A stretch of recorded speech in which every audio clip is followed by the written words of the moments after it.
አንተ ስትመጣ ደስ የሚሰኙ ብዙዎች አሉ፣ አንተን የሚፈልጉ አያለ። አንተ እዚህ ተቆራምደሃል፣ ሰው አልወደደኝም ብለህ መርዝ ትጠጣለህ። አንቺ እህቴ ሆይ አሁን እኮ የምኖረው ለእናቴ ነው ትይ የለ? እሰይ ጥሩ ነው፣ ለእናትሽ ኑሪ። ግን ከእናትሽ በላይ እናት አለሽ፣ እሱ ክርስቶስ። አሁን ደግሞ ለክርስቶስ ልኑር በይ እንጂ ለምን ራስሽን ታጠፊያለሽ? የክርስትና እውነት የሚገለጠው በመፈተን ነው። የተማሪዎች ዕውቀት፣ የተማሪዎች እውነት በፈተና መፈተን ውጤት እንደሚገለጥ የኛ ውጤት የሚገለጠው በመፈተን እኮ ነው። እና ላትፈተን ነው። እናም ወንድሜ ሆይ በጆሮህ መጥቶ ራስህን ጥላ ሲልህ አንድ ነገር በለው፣ ከኔ በላይ እኔን የሚወደኝ ክርስቶስ አለልኝ በለው። እንድትወድቅ አይደለም፣ እንድትጠነክር፣ እንድትዘጋጅ፣ የበለጠ እንድታምር፣ የበለጠ ኃጢአትህን ሊያነጻልህ ነው። ክርስቲያን ሆነ ፈተና ከገጠመ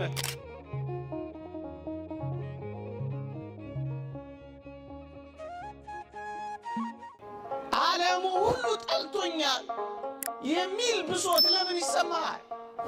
ብዙ ጊዜ እንዲህ አይነት ሐሳቦች ናቸው ሰዎች ኑሯቸውን ሕይወታቸውን እንዲጠሉት ከዚያ እርምጃ እንዲወስዱ የሚያስገድዳቸው።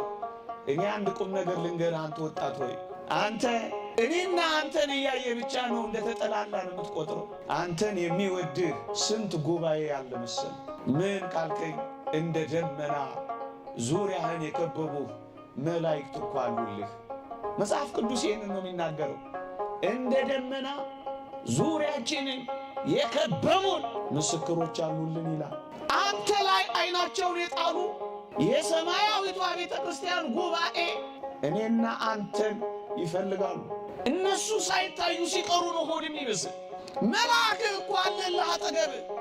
ነዋ ሚካኤል መልአክሙ፣ እነሆ መልአካችሁ ሚካኤል ይላል። መልአክ እኮ አለላችሁ አጠገባችሁ። አንተ አታየው ይሆናል። በጣም እየወደደ በጣም እያፈቀረ ከፊት እየቀደመልህ ዳገቱን ሜዳ ሰርጓጉጡን የሚደለድልልህ እሾሁን የሚያነሳልህ አንተ አታየውም እንጂ የሚወድህ ከአንተ ጋር ነው። እንደውም የእግዚአብሔር ቃል ምንድን ነው የሚለው? በደስታ ወደ ተሰበሰቡት ወደ አእላፋት መላእክት ደርሳችኋል አይልም? እንዴት ይደንቃል! ግን እኛ አላወቅነው። ተዉት ይሄንንማ። ደግሞ ሌላ ግልጽ ያለ ነገር ልንገራችሁ። ንዑድ ክቡር የሚሆን ሐዋርያ ጳውሎስ እንዲህ ሲላችሁ አትሰሙም ወጣቶች? ምን ይላል? ዳግመኛ ክርስቶስ በእናንተ ውስጥ እስኪሳል ድረስ ምጥ ይዞኛል ይላችኋል። እናትህ ናት ያልተጨነቀችልህ። ጳውሎስ ይጨነቅልሃል። ተክለ ሃይማኖት ያስብልሃል። ዳግመኛ ወደ እነሱ ኅብረት እንድንገባ የሰማዩ ጉባኤ ጭንቀት ምጥ ይዞኛል። አንተ ዓለም ጠልቶኛል ትላለህ። በ20% እንኳን አይሞላም አንተን የጠላው። ምናልባት 0.00 ምናምን % ነው በሰማይ ያሉ በደስታ የተሰበሰቡ አእላፋት መላእክት፣ በአጸደ ነፍስ ያሉ በገነት ያሉ የቅዱሳን ኅብረት፣ በብሔረ ሕያዋን በብሔረ ብፁዓን በገጸ ሰብ የተለዩ ግዑዛን። ምኑን ልንገርህ? 80% የቤተ ክርስቲያን ጉባኤ ማትታይናል። እሷ አንተን ትጠብቃለች። እሷ አንተን ትፈልጋለች። እሷ አንተን ትወዳለች። እሷ አንተ ሳትመጣ አትዘምርም፣ ደስ ይላታል። ለዚህ እኮ ነው ንስሐ በሚገባ አንድ ኃጥእ በሰማይ ታላቅ ደስታ ይሆናል ይላል እግዚአብሔር ቃል። አንተ ስትመጣ ደስ የሚሰኙ ብዙዎች አሉ፣ አንተን የሚፈልጉ አያለ። አንተ እዚህ ተቆራምደሃል፣ ሰው አልወደደኝም ብለህ መርዝ ትጠጣለህ። ሌላ ዓለም አለ፣ አይኑን አንተ ላይ የተከለ ሌላ ዓለም አለ። ከቤተሰቦቼ ጀምሮ እኮ ዓለም ሁሉ እኮ እኔን ይቃወመኛል። እና ከክርስቶስ ጋር ካልሆንክ ላይቃወምህ ነው። ለምን ይሄ ሁሉ ዓለም እኛ ላይ በቃ። እና ከእግዚአብሔር ጋር ካልሆንክ ሌላው ከሴጣን ጋር ከሆነ እና ላይደስቅህ ነው። እግዚአብሔር ከእኛ ጋር ከሆነ ማን ይቃወመናል ነው መዝሙር። መዝሙሩንም አታበላሹት። እኛ ከእግዚአብሔር ጋር ሳንሆን ላይቃወመን ነው። መጀመሪያ ከእግዚአብሔር ጋር ነው። እግዚአብሔር ከእኛ ጋር ከሆነ ማን ይቃወመናል?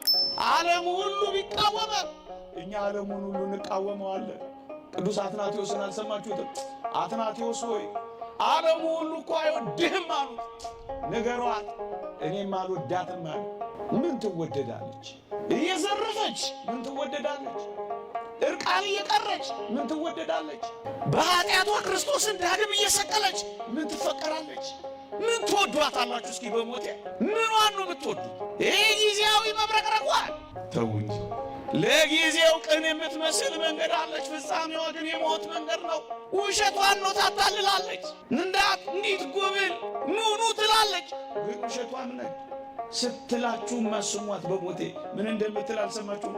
ዛማሌ ማሌ ሶሎሞን ላይ ፀሐይ መልኬን አትስሎታልና አትዩኝ ትላለች። ከስላለች እኮ ምን ትጣበቋታላችሁ? ወይባለች እኮ ደም ግባቷ እየጠፋ ነው። ልጅነቷ እያበቃ እርጅናዋ እየመጣ እዚህም እዚያም እየፈነዳዳች እኮ ነው። አትጣበቁባት፣ ውሸቷን ነው። የማያዛልቅ ፍቅር ነው ያላት። ከያዘቻችሁ በኋላ ወደ ሌላ ትሄዳለች። ስታረጁ ትቀየራለች። ውሸታም ናት። ወግታ የጣለቻቸው ብዙዎች ናቸው ይላል። ልትወጋችሁ ነው፣ ልትይዛችሁ ነው፣ ልታጠምዳችሁ ነው። ሌላ የላትም። ዋጋ ቢስ ነኝ አትበሉ። የሚወደኝ የለም አትበሉ። በዘላለም ፍቅር ወድጄሻለሁ፣ በስምሽ ጠርቼሻለሁ፣ አንቺ የኔ ነሽ።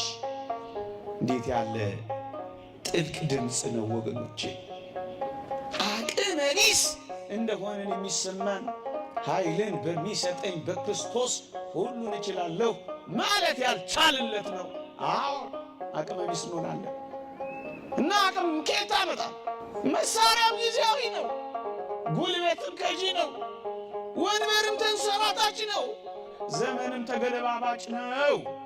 የማይሻር አንድ ብቻ ነው በዙፋኑ ያለ፣ ተገዳድረው የማያሸንፉት፣ ምራጭ ተመራርጠው ምራጭ የማያደርጉት አንድ ብቻ ነው። የሚያሳልፍ የማያልፍ አንድ ብቻ ነው። የሚያስረጅ የማያረጅ አንድ ብቻ ነው። በቃ ኃይል የምታገኘው ከሱ ብቻህን ቆም እና ምን ልትሆን? ካልጸለይክ ብቻህን ነህ፣ ካላስቀደስ ብቻህን ነህ፣ ከእግዚአብሔር ጋር ካልሆንክ ምስኪን ነህ። በቃ እሱን ነው ማወቅ ያለብን፣ እሱን ነው መለየት ያለብን ወገኖቼ፣ እሱን ነው መለየት ያለብን። ዋጋ ቢስ ነኝ አትበሉ። ዋጋችንን ማወቅ አለብን። እንዴ ሰውዬ ምንድን ነው የሚያወራው? እንዲህ አይነት መከራ ያለብን ታዲያ ምን እንድንሆን ተፈልጎ ነው ጠርቶን እንደዚህ ሚሉን እንዳትሉኝ፣ እውነት ነው። የትኛውም አይነት መከራ ውስጥ ልንሆን እንችላለን። ቁም ነገሩ ግን ምን እንደሆነ ታውቃለህ? የኔ ወንድም የኔ እህት፣ ቁም ነገሩ ምን እንደሆነ ታውቂያለሽ? መከራሽን ብቻሽን አታሳልፊው። አዎ ብቻህን ከሆንክ እውነት ነው መከራህን ብቻህን ከሆንክ ለምን ብቻሽን ተቀብለሽ ትሸነፊያለሽ ነው ቁም ነገሩ። ብቻህን መከራህን ተቀብለህ ለምን ራስህን ታጠፋለህ ነው ቁም ነገሩ። እና ምን እናድርግ ካላችሁ አንድ ቃል ላንብብላችሁ። ንዑድ ክቡር የሚሆን ሐዋርያ ጳውሎስ በገላትያ መልእክቱ ምዕራፍ 2 ቁጥር 20 ላይ እንዲህ ሲላችሁ ስሙት። እንዲህ ይላል፣ ከክርስቶስ ጋር ተሰቅያለሁ፣ እኔም አሁን ሕያው ሆኜ አልኖርም፣ ክርስቶስ ግን በእኔ ይኖራል። አሁንም በሥጋ በምኖርበት ኑሮ፣ ልብ ብላችሁ ስሙ፣ አሁንም በሥጋ የምኖርበት ኑሮ በወደደኝና ስለ እኔ ራሱን በሰጠው በእግዚአብሔር ልጅ ላይ ባለ እምነት የምኖረው ነው። በሥጋ የምኖረው ለሞተልኝ አምላክ ነው። አንቺ እህቴ ሆይ አሁን እኮ የምኖረው ለእናቴ ነው ትይ የለ? እሰይ ጥሩ ነው፣ ለእናትሽ ኑሪ። ግን ከእናትሽ በላይ እናት አለሽ፣ እሱ ክርስቶስ። አሁን ደግሞ ለክርስቶስ ልኑር በይ እንጂ ለምን ራስሽን ታጠፊያለሽ? በወደደኝ የምኖረው ኑሮ ነው በሉ። የምንኖረው ለወደደንና በወደደን በክርስቶስ እሱ ከኛ ጋር ይኖራላ የሚለው እኮ ነው። ክርስቶስ ግን በእኔ ይኖራል። አሁንም በሥጋ የምኖርበት ኑሮ በወደደኝና ስለ እኔ ራሱን በሰጠው በእግዚአብሔር ልጅ ላይ ባለኝ እምነት ነው። አምነዋለሁ። ለገንዘብ ሳይሆን ለክርስቶስ ስለምኖር ገንዘብ ባጣ አያመኝም። ይህን ቢከዳኝ አይሰማኝም። ዝና ቢሸሸኝ፣ ውበት ባይኖረኝ፣ ብቸኝነትን በታችነትን ቢሰማኝ በክርስቶስ ላይ ባለኝ እምነት ላይ ስለምኖር አያመኝም። ክርስቶስ እንደማይከዳኝ አውቃለሁ፣ አያመኝም። እንደማይተወኝ አውቃለሁ፣ አያመኝም። ብቻዬን አልሰቀልም፣ ከክርስቶስ ጋር ተሰቅያለሁ ሲላችሁ ስሙትማ። ብቻችሁ ምን ታደርጋላችሁ? መከራችሁን ከክርስቶስ ጋር እንጂ መከራችሁን ከቀመሰው ጋር እንጂ ብቻችሁን ከሆናችሁ እውነት ነው ትሰቀላላችሁ፣ እውነት ነው አቅላችሁን ትስታላችሁ፣ እውነት ነው ታብዳላችሁ፣ እውነት ነው ምርጥ ብቻችሁን ከሆናችሁ። እናም ወንድሜ ሆይ በጆሮህ መጥቶ ራስህን ጥላ ሲልህ አንድ ነገር በለው፣ ከኔ በላይ እኔን የሚወደኝ ክርስቶስ አለልኝ በለው። ያን ጊዜ ታሳፍረዋለህ ሐሳቡን፣ መንፈሱንም ታባርረዋለህ። እህቴ ሆይ አጠገብሽ መጥቶ ሙቺ ሲልሽ እኔ ግን ከክርስቶስ ጋር ሕያው ሆናለሁ አትዩ። ጋሼ ወደ እርሶም መጥቶ ተሰቀል ሲልህ ከክርስቶስ ጋር እሰቀላለሁ እንጂ ብቻዬን ምን አደርገዋለሁ በለውና አሸንፈው። አባቴ ሆይ ራስህን አጥፋ ሲልህ ከክርስቶስ ጋር እኖራለሁ በለውና አሳፍረው።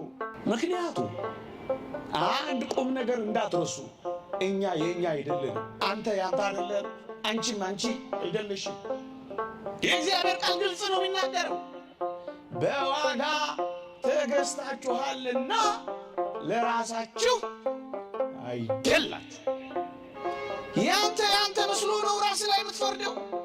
እኔን የሚፈርድ ግን ጌታ ነው አይልም ቅዱስ ጳውሎስ። ቀኑ ሳይደርስ አንዳችሁ አትፍረዱ አይልም። ከእግዚአብሔር ጋር ምን አሽቀዳደመ? የዲያብሎስን ድምፅ ብዙ የሰማ ነው አይመስላችሁ? እስኪ በዚች ምሽት እንኳን የእግዚአብሔርን ድምፅ እንስማ።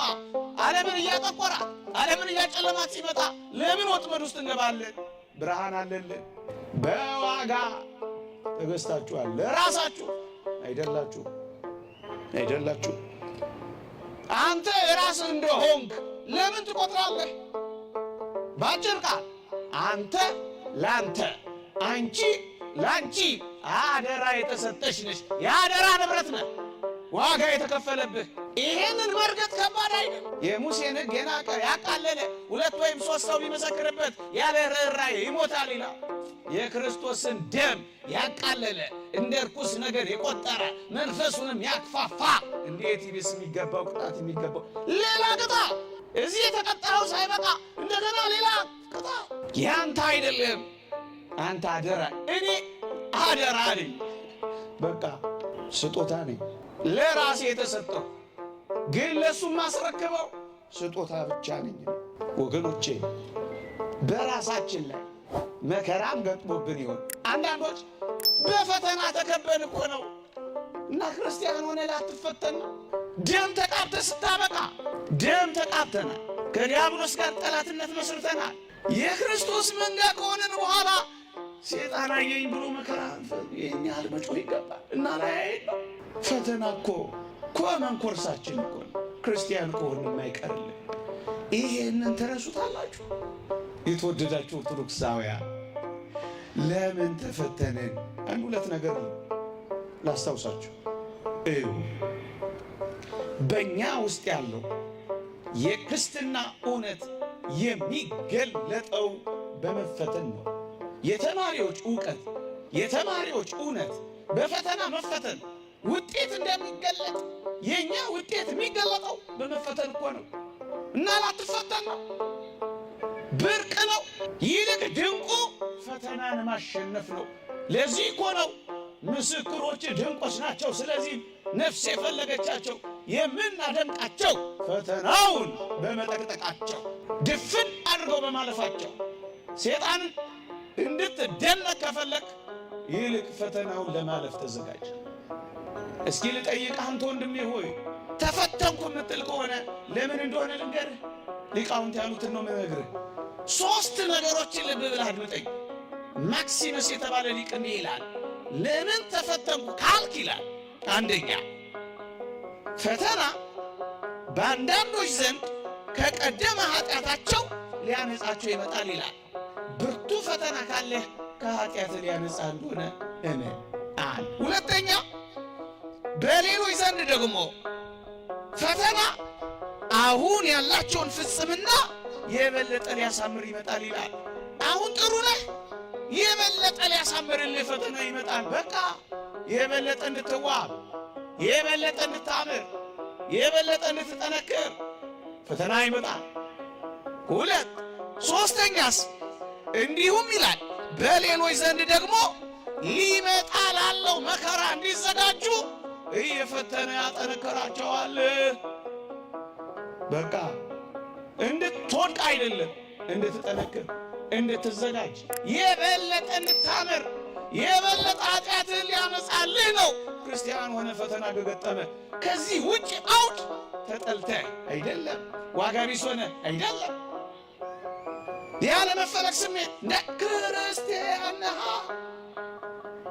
ክርስቲያን እንደ ክርስቲያን ከቆጠርከው ፈተና ልክህ ነው።